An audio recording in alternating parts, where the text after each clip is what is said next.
የተያዘ ስለሆነ ብዙ ጊዜ እንደምታፋለሁ ግን አብዛኞቻችን አብያለ በሽተኛ ናቸው።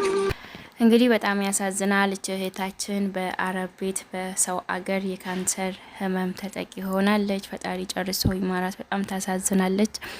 ሰላም እንዴት ናችሁ? አላችሁልኝ ወይ? ሰላማችሁ ወይ? ያላችሁበት ይብዛ። ፍቅር ነኝ ከመዳም ኩሽና። እንግዲህ ዛሬ ይዤላችሁ የመጣሁት ነገር አንዳንድ ነገሮችን ነው። እያዳመጣችሁ ከውስጡ ይሆነናል፣ ይጠቅመናል የምትሉትን ነገር ውሰዱ። የምታቁም አላችሁ፣ የማታቁም ልትኖሩ ትችላላችሁ። ይህንን ቪዲዮ ላይክ፣ ሰብስክራይብ ያላደረጋችሁ ሰብስክራይብ በማድረግ ጀምሩ ማለት ነው። እና ምን መሰላችሁ ውዶቼ፣ እኛ በሰው ሀገር ስንሰራ እኛ ራሳችን ነን ለራሳችን ማሰብ ያለብን ማለት ነው። ምክንያቱም ማንም የሚያስብልን ሰው የለም። አሁን ማለት ቤተሰቦቻችን ሊያስቡልን ይችላሉ፣ ግን እያሳለፍን ያለውን ነገር እዚህ ያለውን ነገር እነሱ ማየት አይችሉም ማለት ነው። እና አሁን ለምሳሌ አሰሪዎቻችን ለእኛ ያስቡልናል ብሎ ማሰብ ከባድ ነው። እነሱ የሚፈልጉት ስራቸውን ብቻ ነው እና እኛም ራሳችን ሳንጎዳ አንዳንድ ነገሮችን እያስተካከልን ብንሰራ ማለት ነው። አሁን ለምሳሌ ጧት ተነስተን ቤት ምናምን ስናጸዳ የምንጠቀማቸው ሳሙናዎች፣ ክሎሮክሶች፣ መድኃኒቶች አሉ አንድ ላይ ተጨማምሮ ሽንት ቤት ምናምን የሚታጠብበት ማለት ነው። ያ ነገር ውስጣችን ከገባ በጣም ትልቅ ችግርን ያመጣል ማለት ነው። ልባችን ውስጣችን ማለት ነው እና ብዙ የተለያዩ አይነት በሽታዎችን ወደኛ ሊያመጣ ይችላል። እና ምን ማድረግ ያለብን፣ ሽንት ቤት ስናጥብ እንዴት ነው ማጠብ ያለብን የሚለውን ነገር ማወቅ አለብን ማለት ነው። እና ለምሳሌ አዳዲስ ልጆች ከሀገር የምትመጡ አዳዲስ ልጆች በተለይ ላታቁ ትችላላችሁ። አሁን ለምሳሌ አንዳንድ መዳሞች በቃ አለ አይደለ አንድ ላይ ቀላቅለው ነው ሽንት ቤት የምታጠብበትን የተለያዩ መድኃኒቶችን አንድ ላይ ቀላቅለው ነው የሚሰጡን። እና ያ ነገር ግን እኛ ላይ ችግር ያመጣል። ሽታው ራሱ ውስጣችን ገብቶ በጣም ትልቅ ህመም ሊያመጣብን ይችላል። እና ለፊታችን ለቆዳችን ያ ሽታ ቆንጆ አይደለም ማለት ነው። እና ይሄንን ነገር ጥንቃቄ ማድረግ ያለብን እና እንዴት ነው ጥንቃቄ ማድረግ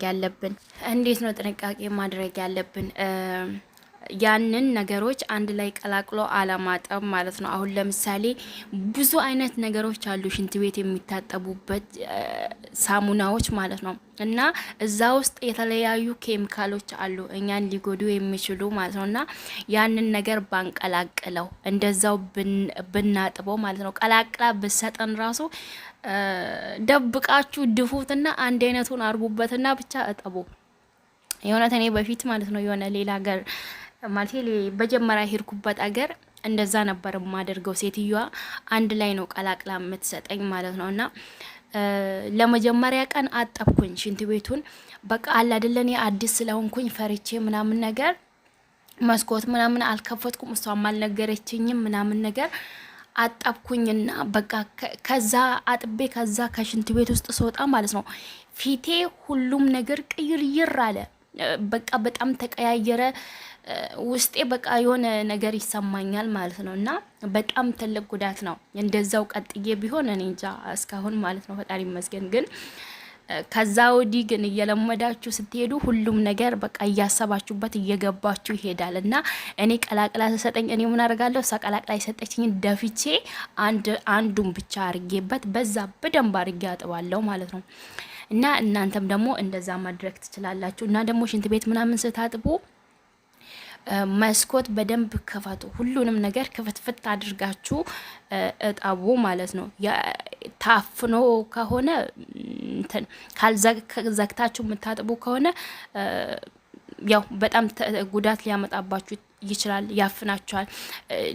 ሽታው ብቻ ሊመስለን ይችላል በዛን ጊዜ ማለት ነው። ግን ውስጣችን ከገባ ሌላ በሽታ ሊያመጣብን ይችላል እና ቆዳችን ላይ ችግር ያመጣብናል። እና ስታጥቡ መስኮት ምናምን ክፈቱ፣ አትዝጉ ምናምን ነገር ማለት ነውና ሌላ ነገር ደግሞ በጧት ተነስታችሁ ምግብ ሳትበሉ ስራ እንዳትጀምሩ። ለምሳሌ የክሎሬክስ ሽታ ራሱ ከሸተታችሁ ውስጣችሁ የሆነ ሌላ ነገር ሊያመጣባችሁ ይችላልና ያ ነገር ሸቷችሁ ደግሞ ምግብ ልትበሉ ከሄዳችሁ ያ ምግብ ራሱ አይስማማችሁም። እና ምግብ ከስራ ከመጀመራችሁ በፊት መጀመሪያ ምግብ ብሉ ምናምን ነገር እና ጧት ደግሞ እንደተነሳችሁ ምን ማድረግ እንዳለባችሁ ኔስኬፊ ምናምን እንዳጠጡ። አሁን ምንም ላይ መስለን ይችላል። አሁን እንደዚህ እኛ ጧት ተነስተን ኔስኬፊ ከጠጣን በቃ ያነቃቅ እኔ ኔስኬፊ ካልጠጣውኝ መስራት አልችልም ያነቃቃኛል ምናምን ብለን በባዶ ሆዳችን ኔስኬፊ እንጠጣለን። ያ ነገር ግን ጉዳት ያመጣብናል። አሁን ምንም ላይ መስለን ይችላል፣ ላይታወቀን ይችላል። በኋላ ላይ ግን ተጠራቅሞ የሆነ ከባድ ህመም ሊያመጣብን ይችላል ማለት ነውና ጧት ስትነሱ ከእንቅልፋችሁ ማለት ነው የሞቀ ውሃ ጠጡ። ማለት ብዙ ዶክተሮችም ያወራሉ። ከፈለጋችሁ ሰርች አድርጉ የሞቀ ውሃ ጧት መጠጣት ምናምን ብላችሁ ሰርች አድርጋችሁ ማየት ትችላላችሁ። ማለት ባዶ ሆዳችሁን ቡና ከምትጠጡ የሞቀ ውሃ ጠጡ። ከዛም በኋላ የሞቀ ውሃ እሱ ከልባችሁ ላይ የሆነ ወዛማ ቅባት የሆኑ ነገሮችን ያጸዳላችኋል እና ለቦርጭ ምናምን ነገርም ካለባችሁ ብቻ የሞቀ ውሃ አሪፍ ነው ማለት ነው፣ ለብ ያለ ውሃ። ከዛም በኋላ መብላት ያለባችሁ ነገር በልታችሁ ቀምሳችሁ ምናምን ነው ስራ መጀመር ያለባችሁ። ግን በባዶ ሆዳችሁ እንደዛ ሽንት ቤት እያጠባችሁ ምን በቃ ያሽታ ከሸተታችሁ የሆነ ሌላ ነገር ሊያመጣባችሁ ይችላል። ከባድ ህመሞችን ወደፊት አሁን ተጠራቅሞ አሁንኛ ራሳችንን አናይም። በቃ ስራውን ብቻ ነው መቼ ነው ይሄን ስራ ሰርቼ ጨርሼ ቁጭ ብዬ ስልክ ማየው ነው ምንለው ማለት ነው። እና ያንን ነገር መተው እኛ እኮ ማለት ነው አሁን እትታን ነው የምንሄደው። ጊዜያዊ ነው ለነሱ የምናደርገው ነገር ጊዜያዊ ስለሆነ መስራት ያለብንን ነገር በጊዜያችን ለራሳችን ማድረግ ያለብንም ነገር እያደረግን እኛ እኮ ገንዘብ ለማግኘት ነው ምን ሰራው። ግን ያ ገንዘብ እኛ ስንኖር እኛ ሰላም ስንሆን ነው የምንጠቀምበት። እና ውዶቼ አሁን አዲስ የምትመጡ መዳሞቻችሁ ጋር ስራ ሳትሰሩ ማለት ነው ስራ ሳትጀምሩ ይሄንን አይነት ስሪ ብትላችሁ ራሱ አይ መጀመሪያ በልቼ ነው ቁርስ በልቼ ነው ብላችሁ መናገር አለባችሁ። ምክንያቱም እሷ የመጀመሪያ ቀን በቃ አይ መጀመሪያ እኔ ስራዬን ጨርሼ ነው ምባላ ካላችሁ ሁለተኛ ቀን የመብላት ፍላጎት ራሱ ቢኖራችሁ ያቺ መዳም እሷ እኮ አጥርታ ነው የምትበላው ትላለች። ስለዚህ እንደዛ አይነት ቤት ከሆነ አለ አይደል መዳም ያለች ፊት ለፊታችሁ ምናምን ከሆነ መጀመሪያ በልቼ ነው ስራ ምሰራ ምናምን ብላችሁ እሷን ማሳወቅ አለባችሁ። ማወቅ የእናንተ ነገር ማወቅ አለባት ማለት ነውና እንደዛ ላችኋለሁ ውዶቼ። ሽንት ቤት ስታጥቡ ምናምን ነገር በጣም ያፍናል። መስኮት ምናምን በደንብ ክፈቱ እና ደግሞ የተለያዩ መድኃኒቶችን አንድ ላይ ቀላቅላችሁ አትጠቡ ማለት ነው። እና ያ ነገር ከላይ ቆዳችንን ያበላሻል፣ ከውስጥ ደግሞ ለተለያዩ በሽታዎች እንድንጋለጥ ያደርገናል። ያ በሽታ ግን አሁን ላይ ይታወቀን ይችላል። በኋላ ላይ እኛ ሰርተን ገንዘባችንን አጠራቅመን ወደ ሀገራችን ስንገባ ሊሆን ይችላል የሚታወቀን እና ካሁኑ ጥንቃቄ ማድረግ አለ። ኦንላይን ቲክቶክ ላይ ዶክተሮችም ይናገራሉ። ብቻ ያንን ነገር ስንሰማኛ የሆነ እንደ ቀላሉ ማለፍ የለብንም። እነሱ ስለሚያውቁ ነው እንደዚህ አታድርጉ ያሉት ማለት ነው።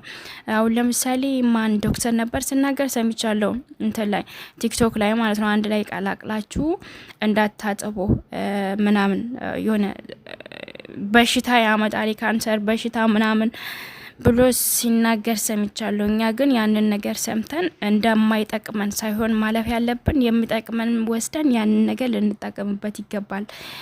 ምክንያቱም እኛ ስንኖር ነው ምን ሰራው፣ እኛ ስንሰራ ነው ገንዘብ ሊመጣ የሚችለው። እኛ ስንኖር ነው ደግሞ ያንን ገንዘብ ልንጠቀምበት የምንችለው ማለት ነውና ራሳችሁን እንደዛ እያደረጋችሁ ቴክር አድርጉላችኋለሁ ማሮቼ። እኔ ከናንተ በላይ አውቄ ሳይሆን በፊት እኔም እንደዛ ነበርኩኝ፣ ግን አሁን አስተካክያለሁ። በምግብ ምናምን አልደራደርም ምናምን ነገር እና ውዶቼ እስካሁን አብራችሁኝ ከሆናችሁ ቤተሰብ ያልሆናችሁ ሰብስክራይብ ላይክም ነካ አድርጓት እና በጣም ነው የምወዳችሁ። እና ሌላ ነገር ምንድነው ከኦንላይን የምንገዛቸው ነገሮች አሉ። ለምሳሌ ልብስ ማለት ነው። ልብስ ስትገዙ ማለት ነው ግዴታ ማጠብ አለባችሁ። ምክንያቱም ምን ችግር አለ አዲስ ነው አይደል ምናምን ብለን ልንለብስ እንችላለን። ግን እነሱ ያ ልብሳቸው እንዳይጨማደድባቸው ከለሩ እንዳይለቅ ከሌላ ሀገር ወደ ሌላ ሀገር ምናምን ሲዘዋወር አለ አይደል እንዳይበላሽ ይሁን የሚጨምሩበት ኬሚካል አለ ማለት ነው። ያ ኬሚካል ግን ለካንሰር ሊያጋልጥ ይችላል። በቃ ለብዙ አይነት በሽታ ሰውነታችንን ሊያሳክከን ይችላል። ያ ነገር ደግሞ ወደ ሌላ ነገር ሊመጣብን ይችላል። ስለዚህ ልብስ ስንገዛ በሙቅ ውሃ ማጠብ አለብን። ሙቅ ውሃ ባይሆን ራሱ በሳሙና አድርገን ዘፍዘፍ አድርገን ማጠብ ግዴታ አለብን። በተለይ ሼን እና ቲሙ የምትገዙ ሰዎች ማለት ነው። ሼን አፕሊኬሽን የሆነ ጊዜ ተከሶ ነበር የሚባል ወሬ ሰምታችሁ ሊሆን ይችላል። ለምንድን ነው የተከሰሰው? በጣም ከባድ መድኃኒት ልብስ ላይ ስለሚጨምር ማለት ነው። እና በተለይ የውስጥ ልብስ የምትገዙ ጡት ማጃ፣ ፓንት ምናምን ከሼን እና ከቴሙ የምትገዙ ሰዎች በደንብ ማጠብ አለባችሁ ማለት ነው። አጥባችሁ ፀሐይ ውስጥ አድርጋችሁ መልበስ አለባችሁ። እና በተለይ የውስጥ ልብስ ፓንትና ጡት ማጃ ዝም ብለን ገዝተን ሳናጥብ የምንለብስ ከሆነ ይሄ የታወቀ ነው። ሊያመጣ ይችላል ሳይሆን ያመጣብናል። እና ብዙ አይነት ኬሚካሎች ይጨመሩበታል። እና ይሄ እንደዚህ አይነት ነገሮች በቃ ካንሰር ምናምን ሊያጋልጥ ይችላል። ሌላ በሽታም ሊኖር ይችላል ምናምን ነገር እና እጠቡ። ብትችሉ የውስጥ ልብስ ከሼን እና ከቴሙ ባገዙ ባይነኝ። እኔ ሌሎች ልብስ ራሱ ይሁን አጥበን ተጠቀማላችሁ። ግን የውስጥ ልብስ ብታጥቡ ራሱ እኔ ብዙ እንትን አልልበትም። እና ይሄ ሁለቱ ቢቀርባችሁ ከቴሙና ከሼን ማለት ነው። ሌላ ቦታም ቢሆን እኮ ያው አንድ ነው ሊባል ይችላል። ግን የሆነ ጊዜ ተከሰው ስለነበረ እኔ ያስፈራኛል ማለት ነው። ስለዚህ ከሌላ ቦታ ራሱ ብትገዙ አጥባችሁ ተጠቀሙት። ከሌላ ቦታ ራሱ ብትገዙ ግዴታ ማጠብ አለባችሁ ማለት ነውና እንደዚህ እያለን ራሳችንን መጠበቅ አለብን ማለት ነውና ሊጎዱን ይችላሉ። ውስጣችን ቆዳችንን ልባችን ውስጥ ገብተው የተለያዩ በሽታዎችን ሊያመጡብን ይችላሉ። ያ ነገር ግን የሚታወቀን አሁን አይደለም። ሰርተን ስራችንን ገንዘባችንን አጠራቅመን ምናምን በቃ አለ አይደለው ከሌሎች ሰዎች ላይ ትምህርት መውሰድ አለብን። ግዴታ እኛ ላይ ግዴታ ይድረስ ማለት አይደለም። አሉ አሁን ከዚህ በፊት እንደዚህ ነበር እያስተላለፍኩ እንደዚህ ነበርኩኝ አሁን እንደዚህ ሆንኩኝ አገሬ ገብቻውን በሽተኛ ሆንኩኝ እንደዚህ እንዳትሆኑ የኔ እጣ እንደደርሳችሁ ምናምን ብሎ የሚመክሩን አሉ አይደለ? እና እኛ ግዳዳ እንደዛ እስክንሆን ለምን እንጠብቃለን? እና በእንደዚህ አይነት ነገር ራሳችንን መጠበቅ ይኖርብናል ማለት ነው። እና እንደዛ እላችኋለሁ። ማታ ምናምን ስተኙ ደግሞ ጡት ማጃ ለብሳችሁ እንዳትተኙ ምናምን ነገር እና ውዶቼ ቪዲዮን ከወደዳችሁት ላይክ አድርጉ፣ አበረታቱኝ። በጣም ነው የምወዳችሁ። ቻው